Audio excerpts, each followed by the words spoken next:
এই ভিডিওতে আমরা ইউলিসিস বিখ্যাত সাহিত্যকর্ম নিয়ে আলোচনা করব। ইউলিসিস বলতে মূলত দুটি বিখ্যাত সাহিত্যকর্মকে বোঝানো হয়, আলফ্রেড লর্ড টেনিসের কবিতা এবং জেমস জয়েসের উপন্যাস। সংক্ষেপে দুটি সাহিত্যকর্মের আলোচনা করা হলো। ইউলিসিস পোয়েম কবিতাটির লেখক ইংল্যান্ডের আলফ্রেড টেনিসন, জন্ম 1809, মৃত্যু 1892 সাল। আলফ্রেড টেনিসন ভিক্টোরিয়ান পিরিয়ডের অন্যতম প্রতিনিধিত্বশীল রিপ্রেজেন্টেটিভ কবি। গ্রিক পুরাণ হোমারকৃত মহাকাব্য ইলিয়াড এর কাহিনী দ্বারা গভীরভাবে অনুপ্রাণিত হয়ে কবি টেনিসন ইউলিসিস বিখ্যাত কবিতাটি রচনা করেন।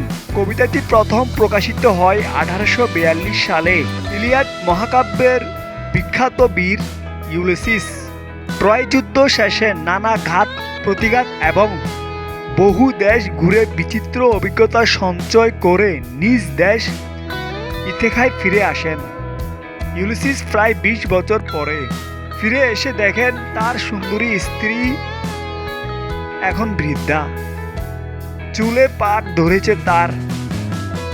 ইউলিসিসের রক্তে তখন খেলা করছে দেশ, মানুষ, যুদ্ধ, অভিযান, মহাসাগর। অলস রাজার মতো বসে দিন গুজরান করতে তার আর ইচ্ছে হলো না মোটেই। যে ঘুরেছে সমুদ্রে সমুদ্রে, দূর দেশের ডাকে যার প্রাণ চঞ্চল, সে কি বাস করতে যায় নির্জন গৃহকোণে। সে সর্বদা খোঁজে অসীমের সীমা। মানবতা যেন বৃদ্ধ গৃহে আবদ্ধ থাকতে চায় না। জীবনের শেষ দিন পর্যন্ত, শেষ অধ্যায় দেখা অবধি তারা এগিয়ে যাবেন। তারা কখনো হার মানবে না, যদিও সময় ও ভাগ্য তাদেরকে করেছে দুর্বল। ইউলিসিস নভেল উপন্যাস এর লেখক জেমস জয়েস, জন্ম 1882, মৃত্যু 1941 সাল। তিনি মডার্ন পিরিয়ডের আইরিশ ঔপন্যাসিক এবং কবি। জন্ম আয়ারল্যান্ডের ডাবলিন শহরে। ইউলিসিস জগৎ বিখ্যাত সর্বকালের শ্রেষ্ঠ উপন্যাস। উপন্যাসটির প্রকাশকাল 1922 খ্রিস্টাব্দ। জেমস জয়েসের উপন্যাস ইউলিসিস এর নায়ক লিপন্ড ব্লুম। লিপন্ড ব্লুম খুব সাধারণ ও একজন বোকা শোকা লোক। অন্যদিকে ভাগ্য তার সহায়ক নয়। একটি মাত্র দিন, 1904 সালের 16 জুন, ডাবলিন শহরে এই একটি দিনের ঘটনা প্রবাহ নিয়েই রচিত হয়েছে ইউলিসিস উপন্যাস।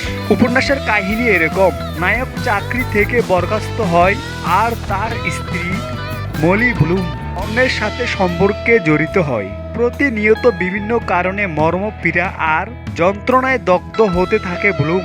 কিন্তু জয়েস তার লেখনীর শক্তি দ্বারা নায়ককে প্রতিষ্ঠিত করেন এক দৃঢ় চরিত্র হিসাবে। কেননা লিপন্ড হেরে যায় না। সে স্বপ্ন দেখে একটি সুন্দর আর হাসি খুশি জীবনের। ইতিবাচক কল্পনাই হলো এই উপন্যাসের মূল উপজীব্য।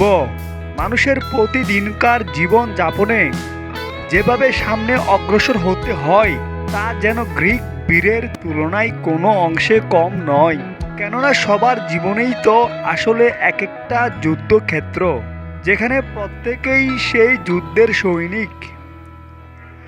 আর এমন পৌরাণিক যুদ্ধকে জেমস জয়েস যেন দেখেছেন আধুনিক প্রতিদিনকার জীবন যুদ্ধে।